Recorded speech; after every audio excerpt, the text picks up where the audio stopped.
Agora, o Folha no Ar, primeira edição.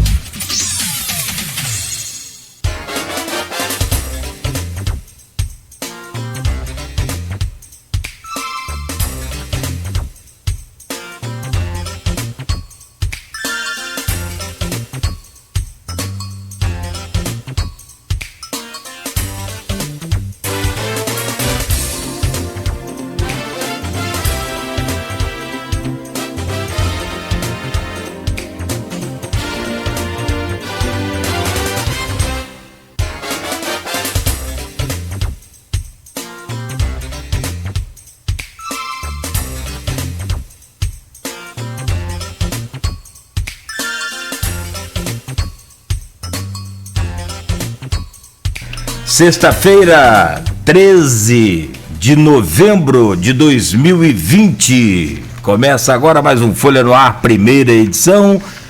E para você que está nos acompanhando, tudo o que você precisa saber para ficar bem informado nesta sexta-feira. Agora ao vivo pela Folha FM 98,3, pelo streaming também no Face e no YouTube. Daqui a pouco esse programa estará editado em podcast. Olha, para você que nos acompanha hoje, agora neste momento, muito bom dia, são 7h05, depois do fim do horário eleitoral gratuito, voltamos aí à nossa programação normal. Caso haja segundo turno, aí sim, né, teremos de volta aquele período da propaganda. O Instituto Nacional de Meteorologia prevê para hoje, em Campos, tempo nublado, com um pouco menor as chances de chuva hoje são menores, em torno de 30% apenas. A temperatura máxima chega a 29, a mínima é de 22, agora faz 23 graus. Neste programa nós contamos com a presença dos jornalistas Aloysio Abreu Barbosa e também do Arnaldo Neto, para recebermos daqui a pouco o Jefferson Manhães de Azevedo, reitor do Instituto Federal Fluminense, o IFE Campos. Ele fala sobre a derrota de Trump e as consequências a Bolsonaro, uma projeção também a eleições a prefeito de Campos.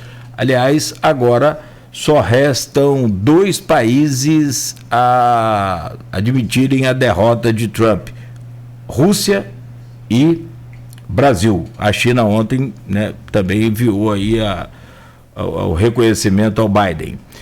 O programa tem o oferecimento dos laboratórios Plínio Bacelar e Clínica Proteus. Vamos aos destaques do portal folha1.com.br. TRE mantém indeferimento da chapa Vladimir Frederico, que recorre ao TSE. Tribunal entendeu que Frederico não deixou o HPC, o Hospital Plantadores de Cana, dentro do prazo legal. E empresário se disse confiante em mudar a decisão em Brasília. Candidato a vereador tem 16 mil e anotações apreendidos. Mandado foi cumprido contra Luciano Riulu, do PDT de Campos. Suspeito de homicídio em carreata na Tapera se apresenta na 134 DP. Homem de 52 anos chegou a entregar arma que teria sido utilizada no crime. Campos registra uma morte e 85 novos casos da Covid-19 em 24 horas. O município contabiliza agora 438 óbitos. Esses são alguns dos inúmeros destaques que tem aí no portal folha1.com.br. Você pode acessar a qualquer momento com todo o seu conteúdo gratuito. Para repercutir essas e outras informações, já nesse primeiro bloco eu trago o bom dia do Aloysio Abreu Barbosa e logo na sequência do Arnaldo Neto. Aloysio, bom dia, seja bem-vindo mais uma vez ao nosso Folha no Ar, primeira edição. Bom dia, Cláudio. Bom dia, Arnaldo. Bom dia, Jefferson. Vamos estar podendo conversar no próximo bloco. Obrigado pela presença. Arnaldo, você quer começar falando sobre quem fez a operação foi você? E dá também a sua visão aí do TRE, porque daí eu entro no TRE. Pode ser? Pode ser. Bom dia, Luiz. Bom dia, Nogueira. Bom Bom dia, dia, Arnaldo. Jefferson. Bom dia, você, ouvinte da Folha FM. Bem, primeiro essa apreensão ontem de 16, pouco mais de 16 mil, a gente não tem um valor fechado, entre 16 e 17 mil reais na residência do vereador Luciano, candidato a vereador Luciano Riulu. É a segunda operação seguida de busca e apreensão através de denúncias de possíveis compras de votos.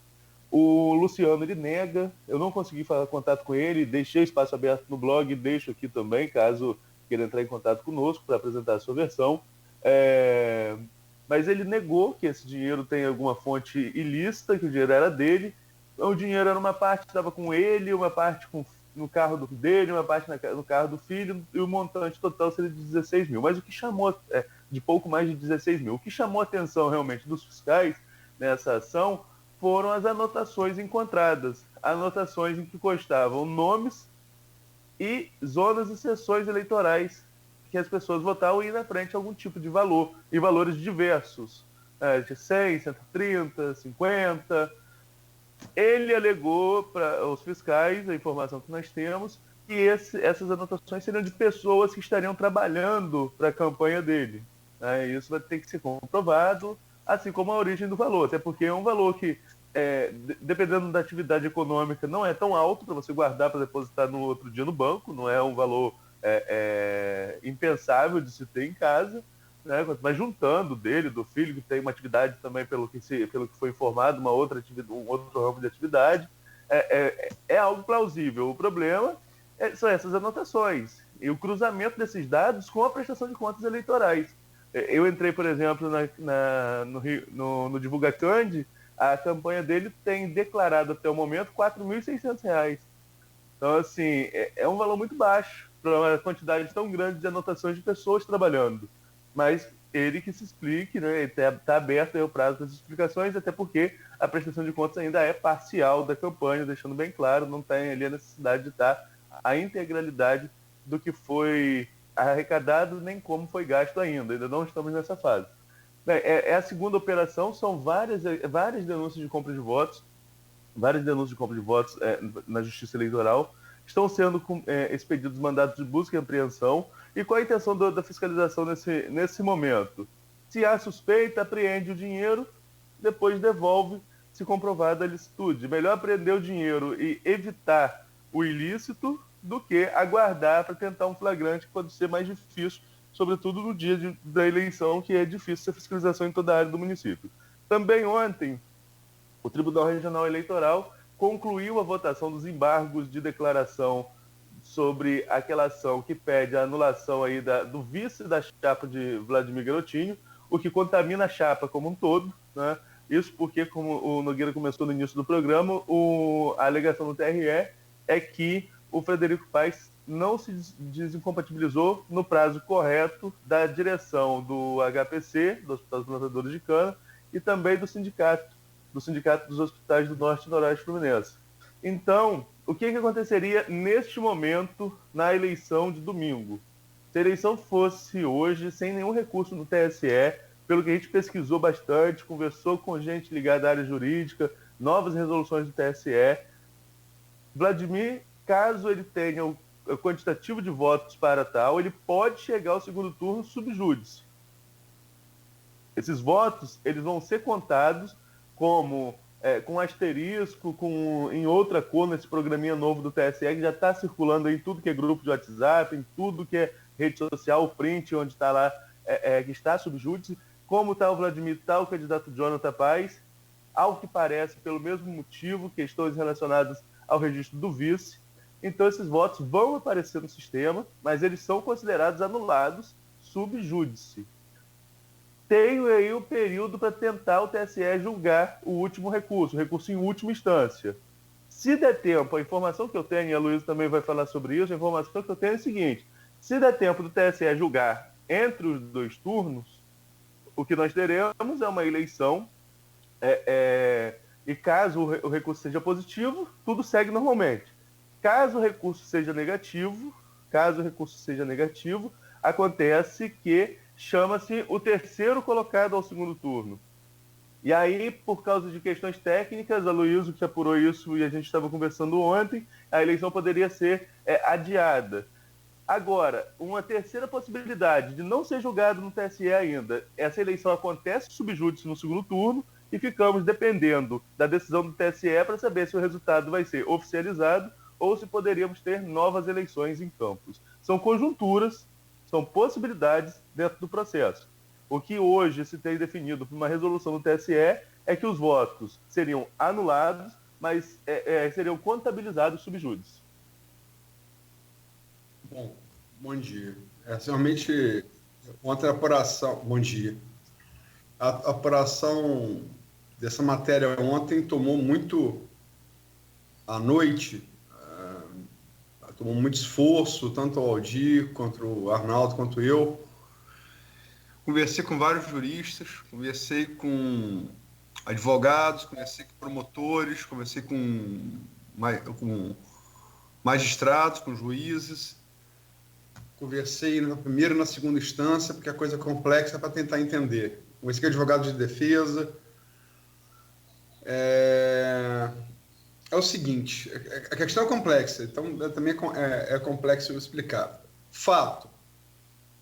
A partir da resolução 23.611 do Tribunal Superior Eleitoral, em seu artigo 195, os votos vão ser os votos dados a Vladimir. Quem for chegar na urna no dia 15, no domingo, apertar o número 55 e vai achar lá Vladimir, vai apertar, confirma, beleza, vai dar confirmado. Esses votos depois vão ser contabilizados. Eles serão contabilizados. O campista com um pouco mais de idade, que tem aí mais de 30 anos, deve se lembrar da eleição de 2008 de Arnaldo Viana. Né? Que Rosinha foi a primeira eleição que a Rosinha ganhou, disputando com o Arnaldo Viana. Os votos de Arnaldo não foram divulgados, porque ele estava subjúdice. Né? A diferença é que Arnaldo, em 2008, perdeu na primeira instância, perdeu na segunda e depois perdeu na terceira. Ele perdeu em todas e foi recorrendo. E Frederico Paes, a candidatura vice dele, ela ganhou na primeira instância e no recurso da candidatura, a ação movida pela candidatura de Bruno Calil, né? Quem coordena é o deputado Rodrigo Bacelar, que é advogado, né? Conhecedor dos meandros do Tribunal de Contas do Estado, do TJ e, por conseguinte, também do TRE, né? E a ação é porque, inicialmente, a ação era contra a desincompatibilização de Frederico Paes, vice de Vladimir, fora do prazo, das condições de presidente do sindicato, dos hospitais e clínicas do Norte Fluminense e do planador de cana. A defesa ganhou, quer dizer, na primeira instância, ganhou com um parecer favorável do Ministério Público, teve decisão também do juiz de primeira instância, teve um parecer favorável da Procuradoria Regional. Dia 26 era o prazo para trocar ou não vice. E ele foi até dia 26. Vladimir bancou também, falou que a decisão seria de Frederico. E a decisão do TRE ela é posterior, dia 26. Né? Mas Arnaldo, em 2008... ele perdeu todas as instâncias, ele tinha... O Código Penal também eram problemas do Tribunal de Contas do Estado, e Arnaldo acabou não tendo os votos divulgados. Eu me lembro que a gente, para saber os votos de Arnaldo, teve que pegar o quê? Os votos nulos da eleição anterior, achar um percentual, subtrair do total de votos nulos para achar os votos de Arnaldo. Foi uma operação matemática complicada. Nessa eleição, por conta da resolução do TSE que eu me referi aqui, resolução 23.611, no seu artigo 195, eu vou ler aqui, do Tribunal Superior Eleitoral. Serão computados como anulados sub júdice os votos dados à chapa que contém a candidatura cujo registro 1. No dia da eleição se encontre a. Indeferido, cancelado ou não conhecido por decisão que tenha sido objeto de recurso, salvo se proferida a decisão colegiada pelo Tribunal Superior Eleitoral. B. Cassado em ação autônoma ou decisão contra a qual tenha sido interposto recurso com efeito suspensivo. Código Eleitoral, artigo 257. 2. Posteriormente à eleição venha a ser a. Indeferido, cancelado ou não conhecido, nos termos da linha A do inciso anterior. B. Cassado posteriormente à eleição, nos termos da linha B do inciso anterior. Código Eleitoral, artigos 222 e 237. Parágrafo 1º. O cômputo dos votos referidos no caput desse artigo passará anulado em caráter definitivo se 1. A decisão de indeferimento, cancelamento ou não, conhecimento do registro transitário em julgado ou for confirmada por decisão colegiada do Tribunal Superior Eleitoral, ainda que objeto de recurso. 2. A decisão de cassação de registro transitário em julgado ou adquirir eficácia em função da cessação ou revogação do efeito suspensivo.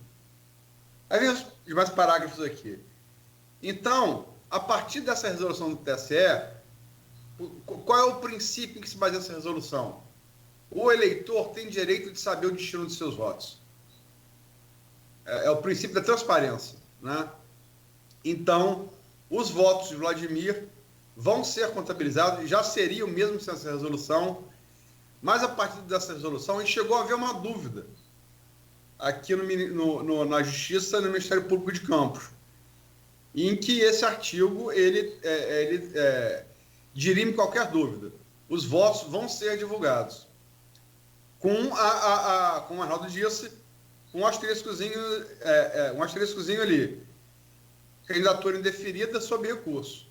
Mas vão ser divulgados, diferente do que houve na eleição de 2008, onde os votos de Arnaldo não foram divulgados. O recurso no TSE. Eu tive ontem de uma fonte muito segura, que me pareceu muito tranquilo ao afirmar isso, porque a campanha eleitoral do segundo turno recomeça quando? Dia 20. Começa no dia 20. Sexta-feira, se eu não me engano, da semana que vem, não é isso? Dia 20? Recomeça dia 20. É isso, não é? Isso. Então, a campanha começa dia 20 e vai até dia 27. Ela vai ter 2 dias antes da eleição. Uma campanha curta de 7 dias. Né? Então, a informação que eu tive muito segura ontem é que o TSE define essa questão antes do dia 20. Essa informação eu tive ontem, de alguém ligado à defesa, que o TSE julga isso até dia 20. E há que se lembrar que a defesa tem um ex-ministro do TSE a compondo, né? É o Henrique... Arnaldo, me refresca a memória aí. O advogado. Eu não vou lembrar agora. O advogado foi ex-ministro do TSE. TSE? Henrique... Vou achar aqui. Mas, enfim, esse julgamento sai antes do dia 20. É a informação que eu tive, essa informação, né? Henrique Neves, obrigado, Cláudio Nogueira. Henrique Neves, ex-ministro do Tribunal Superior Eleitoral. Pesquisei aqui no... E o julgamento, gente? Eu sei que essas coisas de legislação, resolução, são muito complicadas. Para a gente que tenta apurar, às vezes é complicado. Mas para simplificar de maneira lógica, para o ouvinte entender, e o telespectador pelo streaming, o julgamento tem 2 juízos de mérito. Dois. O primeiro é se Frederico poderia, a questão do prazo em si, se ele poderia ou não, né, se desincompatibilizar. Esse é o primeiro julgamento. E o segundo julgamento, esse talvez seja o mais importante, é o princípio da unicidade da chapa. O que acontece com o vice, acontece com o cabeça de chapa, você vai achar a jurisprudência favorável, dizendo que sim, e vai achar a jurisprudência dizendo que não. São esses dois juízos de mérito que vão definir a questão, né? E o que fez a primeira instância aqui em Campos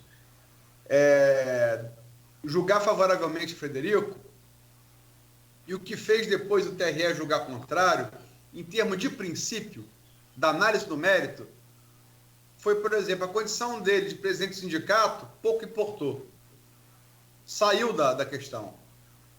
Só se manteve a questão do Hospital Plantadores de Cana, por quê? Porque é um ente que recebe recursos federais, recursos públicos do SUS. Essa condição, como seria com o Jefferson, por exemplo, se fosse o caso, né? No caso do Jefferson, pior porque seria pior porque o Jefferson é um ente federal, né? O IFE. Mas é o mesmo princípio. Pelo Plantadores de Cana receber verba federal, então esse prazo de desincompatibilização dele está sendo cobrado com mais rigor. Tanto que do sindicato, do Sindinorte, já saiu da ação. E vamos ver o que vai acontecer, porque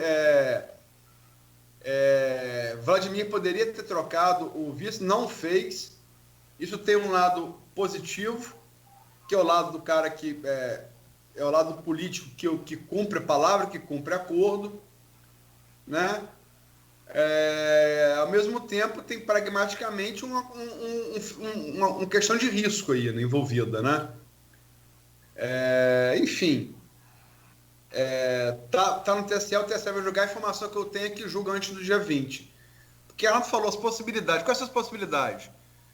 Vamos supor que o TSE julga até o dia 20 e indefira a candidatura de Vladimir. O segundo turno passaria, então, a ser entre o primeiro entre o segundo e terceiro colocados. E as pesquisas indicam que seriam Caio e Bruno Calil, né? Disputariam. Tranquilo, só uma opção. Define-se rápido. Vamos colocar que sai uma decisão liminar e o julgamento do mérito mesmo fica para depois do dia 29, depois do dia da eleição. Vladimir eleito. E depois o TSE indefere. Anula a eleição, convoca a nova eleição. E tem outra coisa. Vamos supor que o TSE julgue isso, porque as urnas tem o seguinte: são 4 zonas eleitorais em Campos, correto? Eu conversei ontem com muita gente aqui da Justiça Eleitoral e do Ministério Público Eleitoral de Campos. Você leva um dia inteiro para inseminar as urnas, cada urna dessa zona. E você leva mais um dia de logística para levar o local de inseminação e levar de volta para o local de votação. Então são 5 dias, correndo muito, 5 dias. Você tem para fazer esse processo.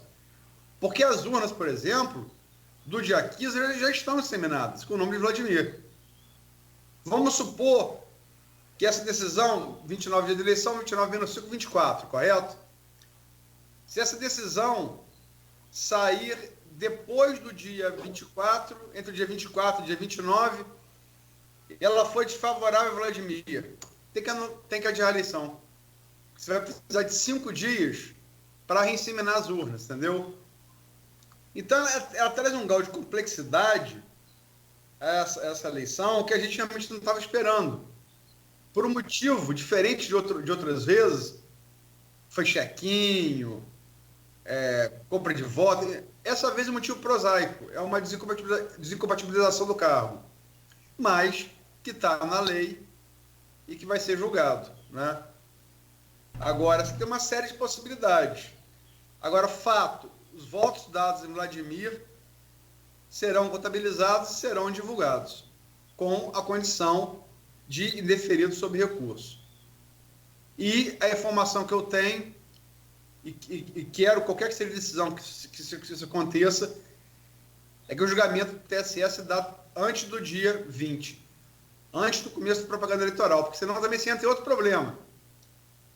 Você vai ter, se for depois, você tem propaganda dos dois candidatos, depois sai o terceiro e entra o primeiro.